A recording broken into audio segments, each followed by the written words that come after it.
Hello and welcome to my channel. This video is the start of a series where we'll talk about economic problems and their solutions. Today we will really start with some basic problems. Well, when we hear politicians talk, we often hear that we should get cheaper houses, bigger pensions, lower energy bills, and safer jobs, which absolutely does sound great. But there is a real problem because it is too great to be true. It is simply not possible to have everything perfected. This is not the case because politicians are evil or bad, but because there's something that we really can't get around, and this is the real problem. Politics basically can never make the hard choices disappear. They can only make or decide who can see them and who cannot. And this is really the main issue here. So diving directly to the main issue, why we can't have everything. And there the word was very important, scarcity. This is really the reason why we can't have everything perfect and why not everyone can be fed perfectly all the time. Scarcity is really that what will always be there and what has always limited humans to a certain cap. For example, it is not just about money, because money is scarce. It is also about hours in a day, for example. Only the attention you can give to something or the attention you can give to many things at the same time. And there's also scarcity about land because there's not infinite amount of land, and also scarcity about workers. And all those scarcity factors give us a hard cap of what we can achieve and what not. It is very much essential for politicians and for all economists to be truthful about that so people can trust them, because trust is also something that is scarce. It takes years to build up trust, but only one bad move to lose all the trust.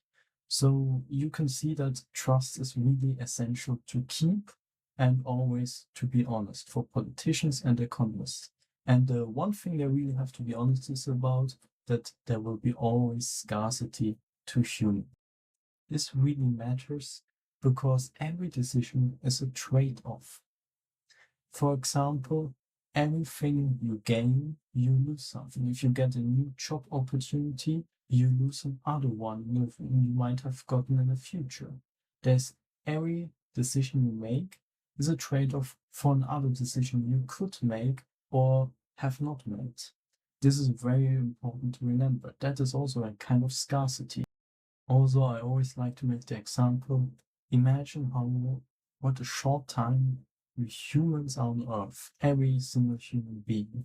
If we even get 100 years old, we still have been such an incredible short time on Earth in comparison to how long the Earth and the universe already existed.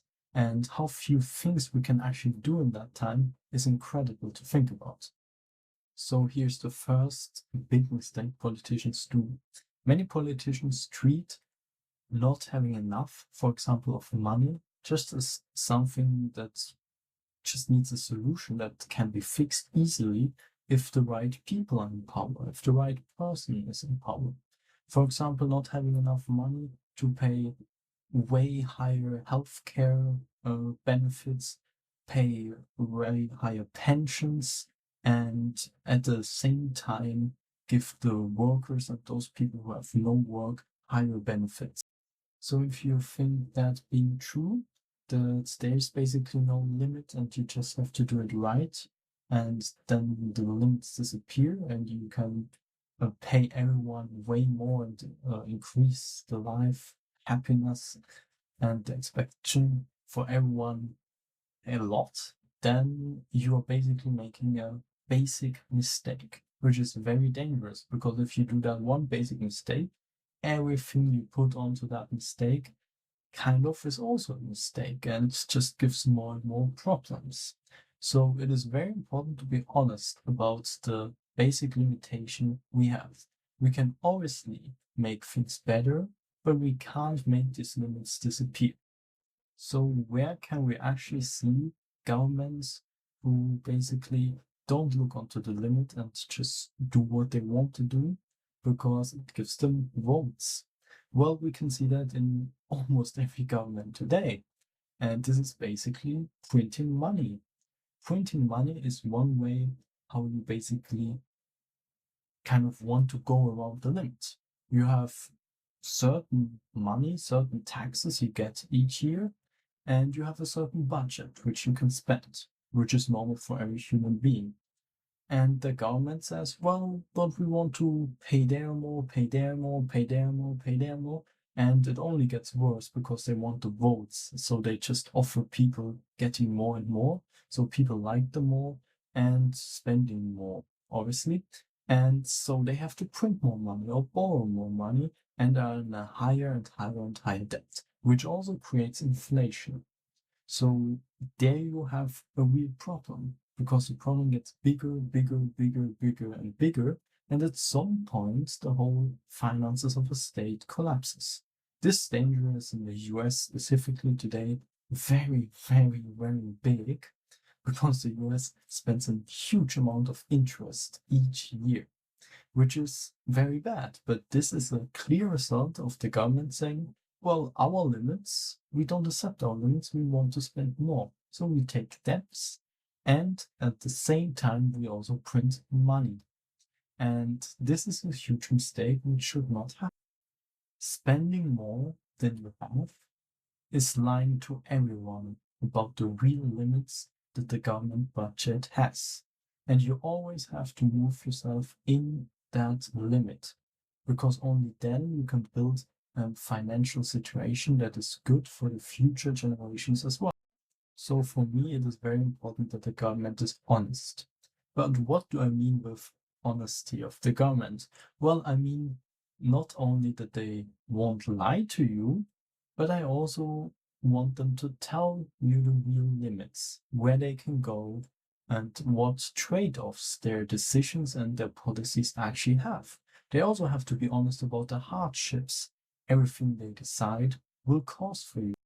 And this is important to remember. Every policy decision has a positive and a negative side. There are always trade-offs. And most of the time, the government or politicians just want to speak about the positive thing, because obviously that's what gets them votes and what will make people happy. Most people don't want to think about the negative things because they seem bad, and in the end, it also can cost politicians votes if they only tell the negative things as well. So why then should the government be honest as well? Well, honesty in that sense builds trust. If the people know that the government will always be honest to them and that there will be trade-offs, maybe the government won't be that popular, but people can trust the government.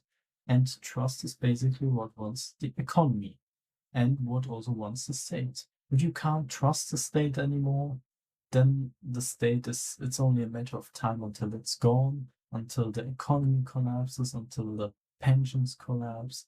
Everything is built on trust. That's just the human nature. You need to trust the other person. And if there's no trust, then everything will, in a matter of time, collapse. So trust is important, and thus honesty is essential for government. In the future, I will also make a video about why trust is that essential and why no economy can run without trust. So to the next point, because I love history so much, I want to give you a historic example. And this one would be Nazi Germany. Germany in the 1930s. Basically, the Nazi government promised to its people everything: more jobs, a booming economy, and a huge military, a very strong military, basically guns and butter. As we all know, militaries cost a fortune, especially if you arm up crazy like Germany back then. So they didn't want the other countries to see what they did, and also not really its own people, because it could create worries if they would see how much they actually spent for the military, because it was a crazy amount. So they created something called Mefo-Bills, which basically is like shopping with secret credit cards that will never appear as a bill or something like that. So basically, the people didn't know, and the other countries all didn't know how much Germany really spent because they kind of hid it through those NIFA bills. But at the same time, the prices didn't skyrocket in Germany. So why was that?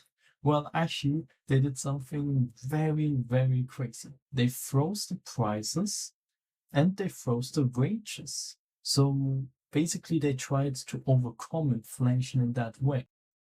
But inflation can never be overcome at all anyway how you do it. If you just spend a whole lot, print a whole lot, even if you freeze prices and wages, it won't help you because it will always catch you up. And this is basically what happened in 1939. Because even though the government printed so much money, it ran out of money and there were shortages everywhere because there was so much money in the economy, but prices were not allowed to rise, meaning some businesses couldn't make profit anymore, so they couldn't produce anything anymore, and all kinds of problems. I won't go deep into that here, but I just want to give you the example that this is a huge, huge, huge problem and was a huge problem for the government of Nazi Germany in 1939. So what was the only solution they could do? Because they couldn't stop spending. They needed to increase the spending more and more because the military needed to grow stronger.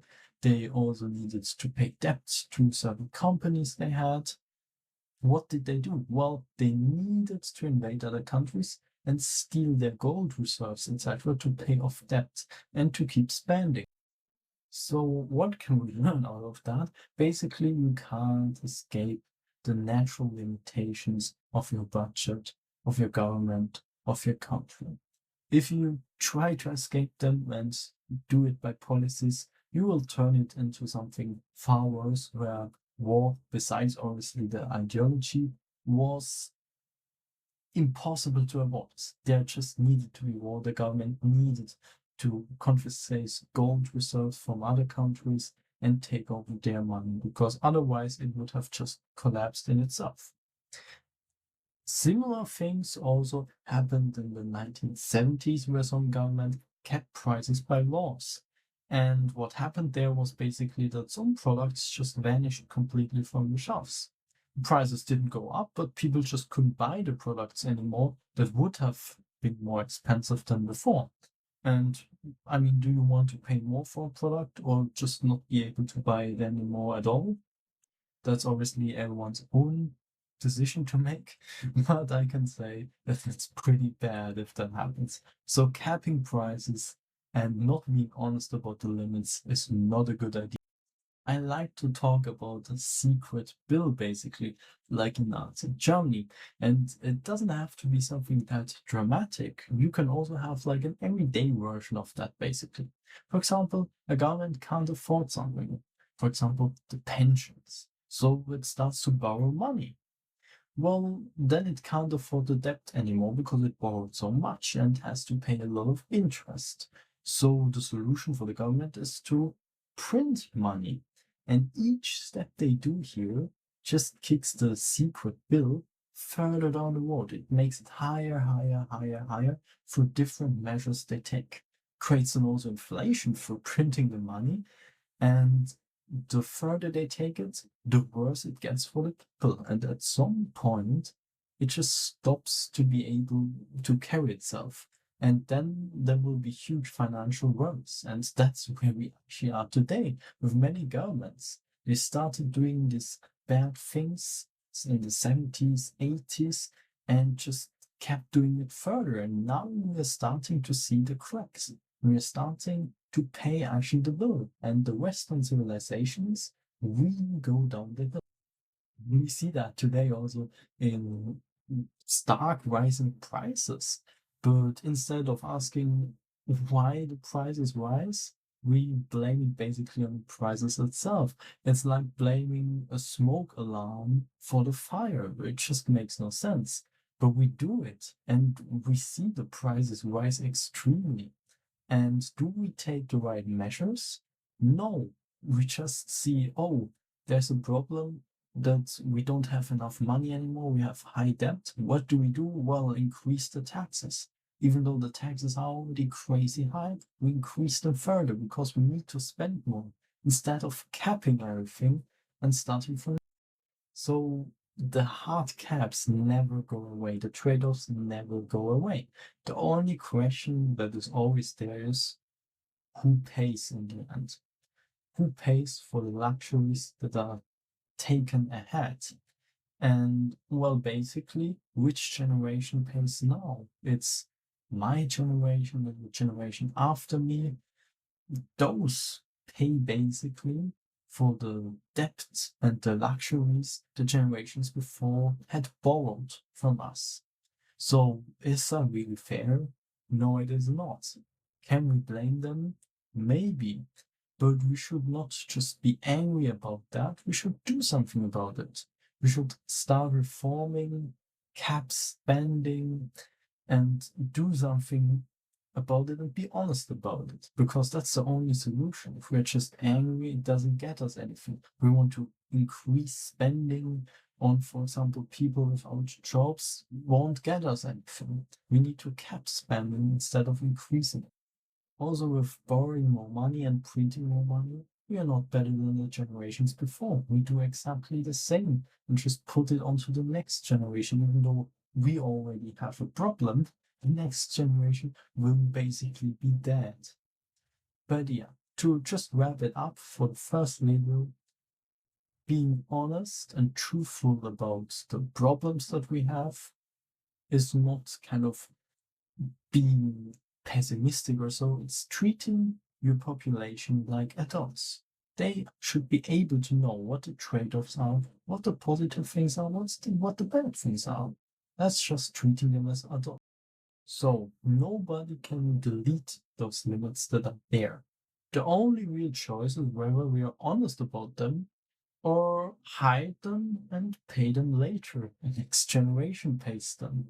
This is really the big thing we have to be honest about. So this is the end of this first video. I hope you liked it. I hope you could learn something. If you have criticism or advice, you can always write it down in the comments. Also, if you don't agree with that, that's totally fine.